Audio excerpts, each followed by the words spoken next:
Hi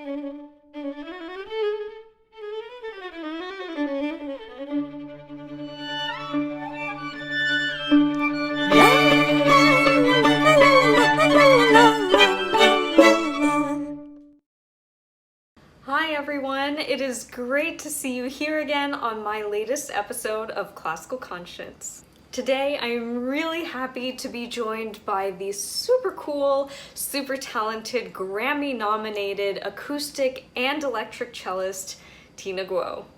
Even if you think you're unfamiliar with Tina's work, chances are you've heard her somewhere. As a highly sought after and respected recording artist in the TV and film industry, Tina has been featured on a number of soundtracks, including Dunkirk and The New Lion King. If you've seen the recent Wonder Woman movie, and while hearing the music thought to yourself, I wonder who's playing that great electric guitar part? Well, that would be Tina on electric cello. As a Sony recording artist, Tina has a solo album out and 2 more on the way, and she has also recently recorded for a new video game called Cyberpunk 2077. Tina is also truly admired as a stage performer, having appeared on popular touring shows such as Cirque du Soleil's Michael Jackson and Hans Zimmer Live. Without further ado, let's go talk to Tina. All right, I'm here with Tina Guo. Hi, Tina. Hi. Thank you so much for joining me on this episode of Classical Conscience. It's so great to have you here. Thank you so much. I'm very, very honored to be a part of this, so thanks for having me.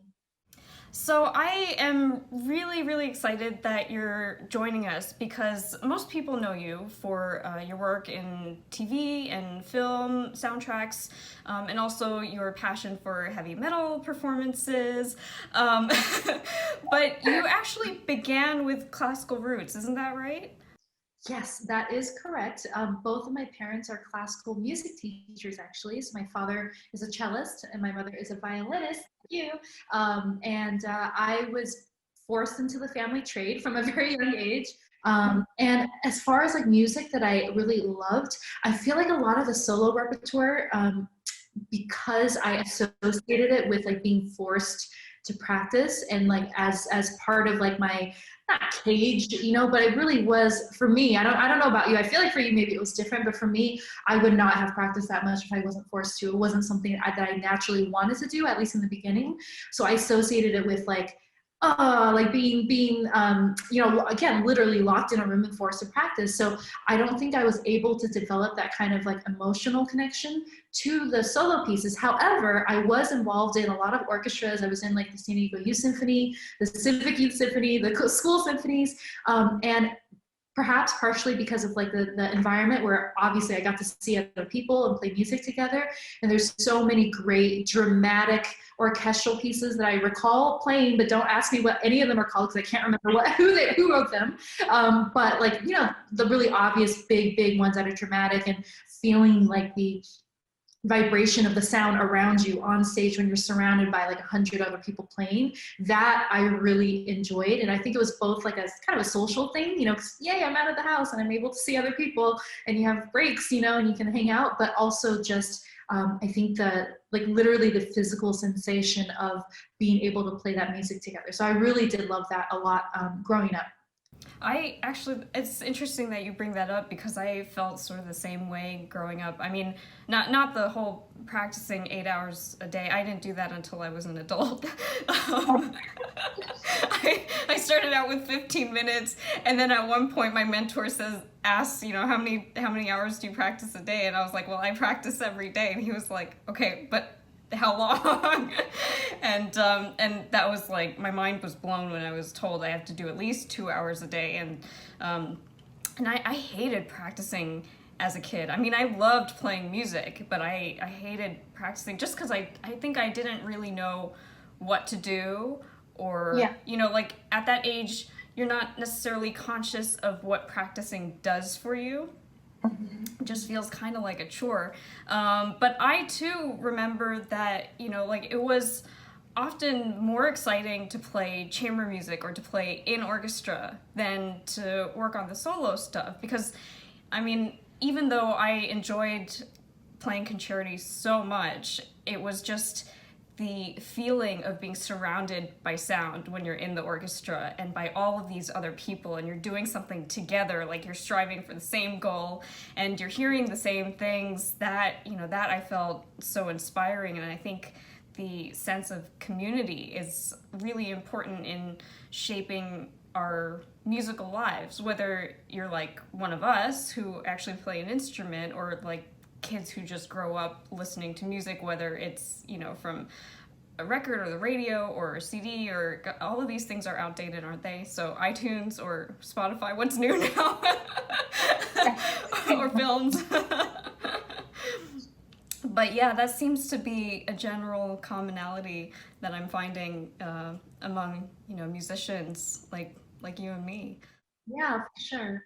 I just want to point out to everyone who's listening that, you know, pre-pandemic, Tina was practically never home, constantly on tour, whether it was like Hans Zimmer live or I don't know what else I know you did the Michael Jackson tour with Cirque du Soleil around the same time I was with Cirque du Soleil. Circus people, you and I, circus gypsies. Yeah, a lot of like different, I guess, featured things, playing with different bands. Actually, almost exactly 1 year ago today, 2 days ago, but 1 year ago, I was fulfilling one of my lifelong fantasies, which is playing at like a really big metal festival. So I was able to perform at Vakin, almost 100,000 people in the audience, you know, out in, God, it was amazing, you know, getting to play with a couple of amazing bands on the main stage. So I think for me, yeah, I try to think about it sometimes. I'm like, man, like last year I was gone for about 8 months out of the year, like touring around a lot.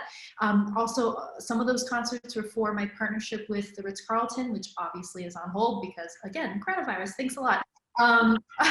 But like, and that was partially performing at their different destinations, but also composing music for them. So getting to experience them. So there was a lot of like, I feel like super non-traditional, I guess, ways of touring and exploring. But yeah, definitely, I would say a big part of it was Hans Zimmer Live and also the world of Hans Zimmer. That tour was fun to do because I had actually, I don't think I had ever toured in arena venues playing the classical cello, playing Mr. Cello Guo, you know, my instrument. So that was like super weird for me to actually be sitting down and, you know, playing the classical cello. And that was actually a great experience just to do something different in that kind of setting. That's awesome. So when you were spending all this time doing like a variety of different types of appearances, why is it important to you to sometimes take a classical concert and play a concerto? I think it's probably threefold. One, just out of like this guilt that has like somehow is inside of me because of the way that I was raised. You know, I think, you know, we are really affected by how our parents raise us and the environment that we're brought up in, nature versus nurture.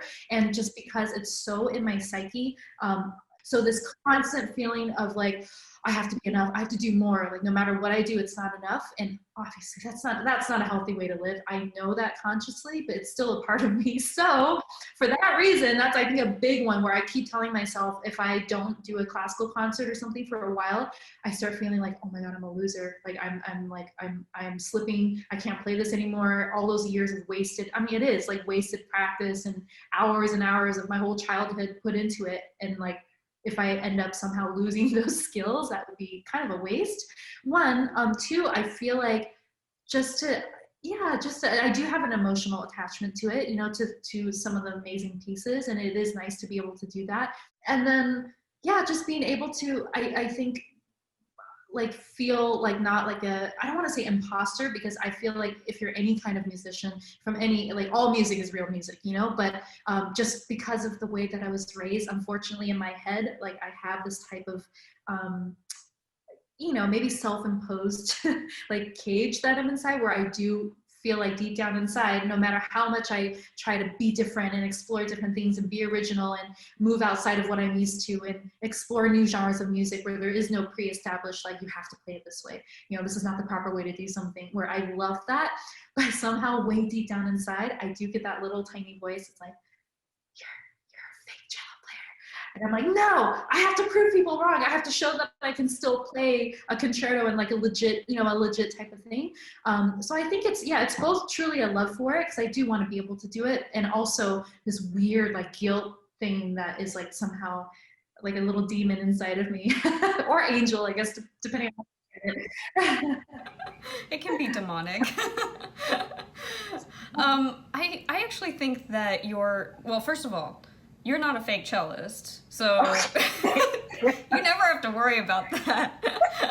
But I think actually your classical upbringing and training gives you kind of a unique edge, just because we're living in an age now where there are so many attractive musicians out there who are making playing an instrument fun and interesting, and that's something that I've come to appreciate a lot, because it's all over, on the internet, on social media, and I think that's extremely important for the younger generations to see that, like, if you start out with an instrument, you have so many opportunities, even if that's not what you end up doing.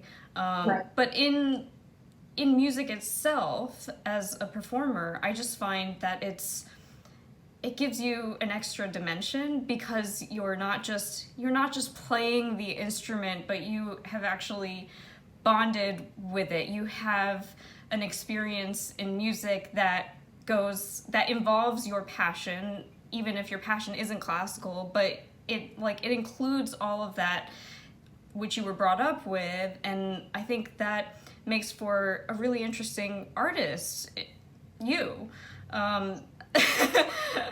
I found that when we were working on, we did the Beauty and the Beast show live at the Hollywood Bowl together. What was that, like 2 years ago, I think?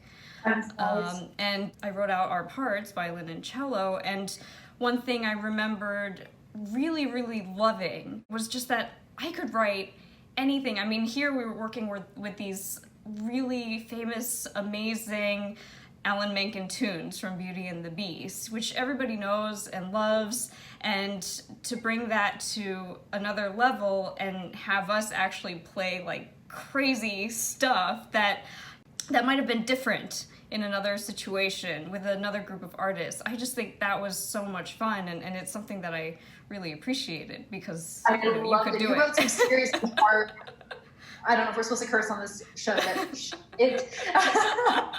no, it's amazing writing. But yeah, definitely. Like I truly, definitely having like even if you end up playing, for example, electric cello, and you play a different genre of music, having the foundational base in classical music and the classical training, because that is what our instrument still came from. Mm-hmm. It is super important. I think if you want to be able to play more technical stuff, and I do love that for sure, like the whole, I guess you call it shredding, or just being able to not be held back by any technical deficiencies. Does that sound terrible?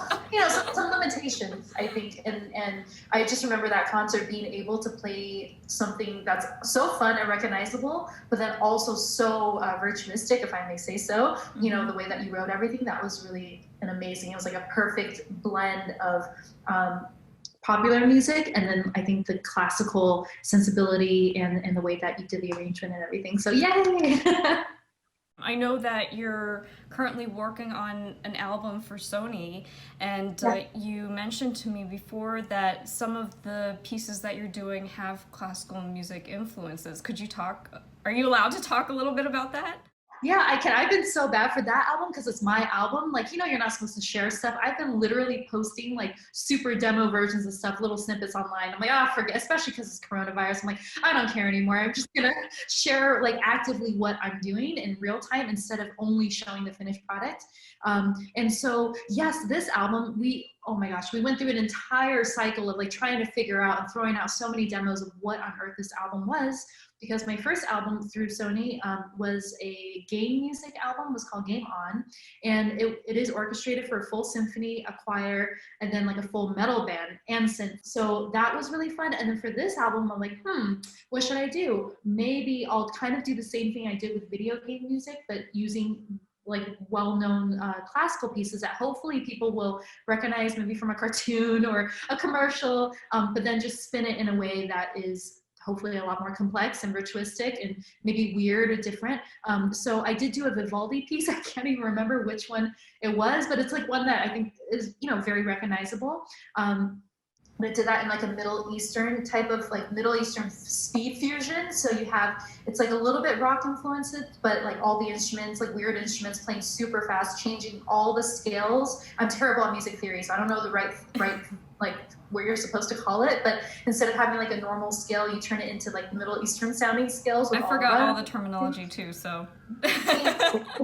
Like, yeah, doing something like that. And for me, it's like, I find it fun because yes, the original piece is amazing and great, but it's been recorded and released, you know, 10,000 times already throughout history. So I thought maybe I can try to do it in a way that's different, but hopefully not so like terrible that the composers are rolling over in their graves. Sorry. But hopefully they would find it like, oh, that's weird. Okay, you know?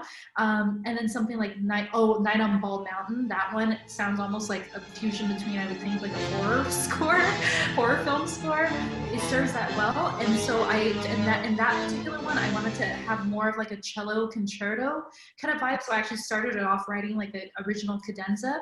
And to be honest, when I first showed it to the label, they're like, this is really weird. It's like too classical, because to me, that's a classical thing to have a solo, very classically styled cadenza. But I was like, no, it's on purpose. Like, trust me, I know it's not unconventional and it's not streaming friendly. That's definitely not streaming friendly. But I'm very grateful that there's a few pieces which, again, are not streaming friendly that I'm still going to include. And a couple of them do get really heavy, like some like very heavy metal elements. Oh, including Mozart Requiem, but completely bastardized, you know, and like just done dramatically, hopefully. But it's been really fun. Also frustrating because there's always this push and pull of like, I don't want to disrespect the piece, but then again, I also want to do something that's different, or why do it at all, you know, because it's again been done so many times. So that's been an interesting journey. I did manage to finish all the demos. It's going to be 13. My favorite number is 13 songs on that album. What? Really? Yay. And so 13 songs. One of them is going to feature a guest singer who I'm very excited about, which I can't talk about yet, but he is like a very well-known singer in like the, I guess, metal, you know, rock genre. And yeah, and so we're hoping to release that in 2021. Originally it was supposed to be this year, but that's not gonna happen. And yeah, so I'm very excited about that particular album. That is so cool. I think it's amazing that you've found these pieces of classical music to incorporate and to manipulate in your own personal way, just because, you know, I think that's something that, you know, a lot of people think that classical music is very strict, and in many ways it is, but it's also been put into a box by the industry for hundreds of years, and there are certain composers who did feel like every single note they wrote was important to execute as they wrote it. But, right, you know, if you go back to like Mozart and Beethoven's time, like they were all improvisers and they loved riffing off of things, you know, that they either loved or that they wrote themselves and just having fun with it. Even, I think it was Debussy used to play little piano pieces that he'd just come up with on the spot in a coffee shop, and sometimes he'd be asked to play it again and then he couldn't remember what he did. but the point is that it's just so magical to me that a piece of classical music can inspire an artist or someone to reinvent it in a way that becomes personal to them, and then also becomes personal to their audiences or their fans, and in that way it spreads, and it spreads without us even like really knowing or paying a whole lot of attention to it. But that's, you know, that's like part of the power of it, which is so amazing. Definitely. So what I'd like to talk about now is, you mentioned that Elgar Cello Concerto is your favorite of all the cello concerti out there. Yes. And we have a video of you playing, which I want to show people. But first, can you tell us, like, what do you feel about this piece? You know, okay, so growing up, my idol was Jacqueline Dupre, because of not only the fact that she a, you know, lovely, amazing cello player, but the way that she played. because to me, I watch videos of all the other cello players, and they're all wonderful and great. Everybody has their own style. I think naturally as people, we tend to gravitate obviously to things that we associate with. And me being a very melodramatic person, I'm a bit mercurial in my emotions, which, sometimes is good and sometimes is not so good, but I can't help it. And the way that she plays, I mean, she is just like everything is out there. It's so over the top. It's so emotional, so beautiful to be able to see someone in the classical world and who was celebrated and loved for the most part. But to also someone who played with such wildness and like freedom, I was like, wow, I like that, So, and of course, her big thing, her signature is the Elgar Cello Concerto. So it was kind of tied together. It was like my love for Jackie, and then my love for the concerto, and also because just that concerto serves itself very well because of when it was written and how it was written. It's very tragic. It's very sad. It was after he lost most of his family members and friends in war, and it's just. I don't know, maybe my melodramatic self, it's like I don't like pain and suffering, but I like the agony of it. Anything that's extreme, like to me, anything that's too like very surfacey, it's fine sometimes. Sometimes you need that, but I like things that are just more, more extreme in any direction. It's also really technical, I feel like not technical where you're just trying to show off like, oh, look what I can write or look what I can play, but done in a way that's still so melodic, but also impressive at the same time. And just, I don't know, I just love it. The orchestration of it is just so, and then like the runs, like the very popular run in the first movement, like and then the whole orchestra like explodes, everyone's like screaming. Okay, maybe they're not, like to me in my mind they're like screaming but through their instrument, so that's why I like it. Okay, so this was in 2008.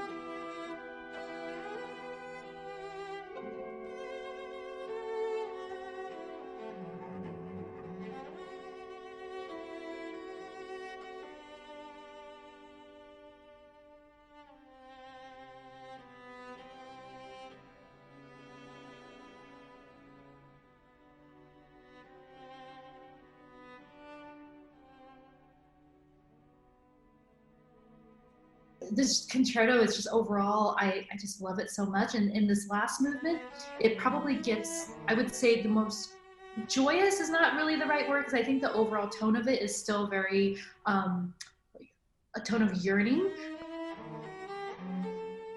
And this whole intro, it's still, it still has that like melancholic feel, but I think it does get very triumphant here.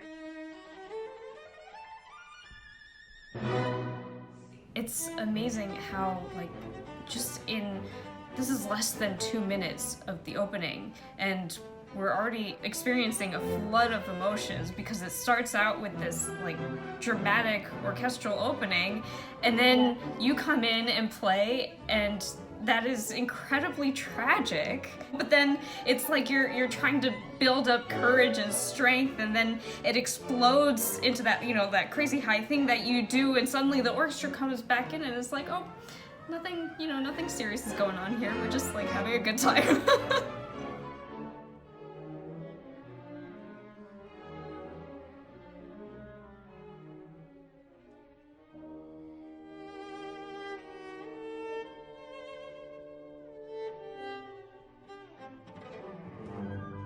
Next section where there's a lot of like little waterfalls and like very, I guess a little bit lighthearted. And to me, this is like him recollecting all the good memories, from the past of when he was younger, when everybody was still alive, pre-war, towards the end of your life, you're looking back and yes, there's a lot of pain, there's a lot of recent tragedy and loss, but you're also trying to remember, the good memories.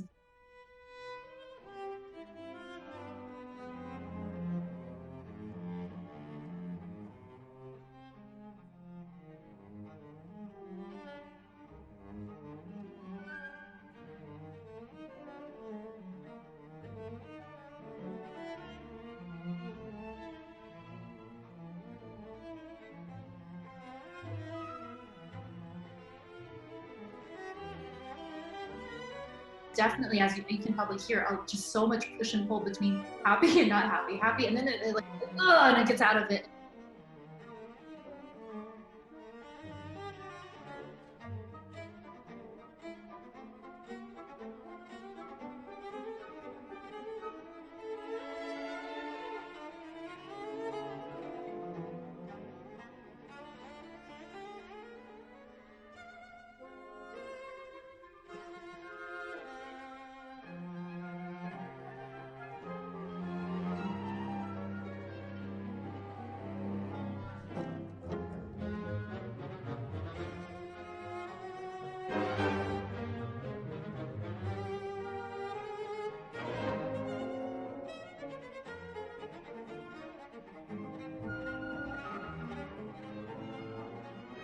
I love that part and the next part. I know, I like that when you're doing all of the like arpeggiated stuff and it's just like, yeah, we're all just having a good time here, you know?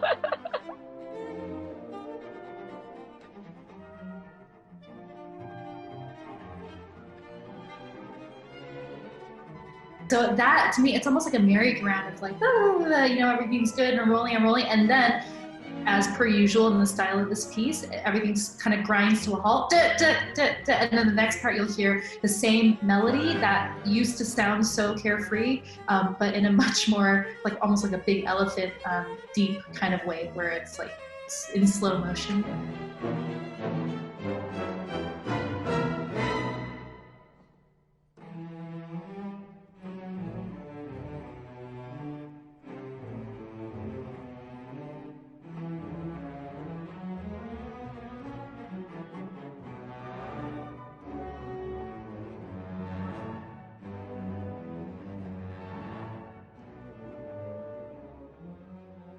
There's more, but it's a long piece. So that was just the first part of that movement. I mean, the entire concerto is just amazing. Such a great, I think, journey through a reflection of, I guess, life, and all of its different stages and all of its, emotions and feelings. And so, yeah, it's definitely my favorite concerto. Yeah, it's so great for you to walk us through that, because I feel like there's a lot of classical music out there that is like this. The pieces or even the movements from a larger piece can be extremely long, and I think that sometimes, turns people off because they imagine like, oh, I have to sit through this whole thing. But the reality is it's just made, like, it's basically, like you said, it's life, and life is made up of little moments and pieces and parts of our individual stories, and anything can happen and change from moment to moment, just like this piece. Like, you're happy and minding your own business one moment, the next thing there's like this huge thundercloud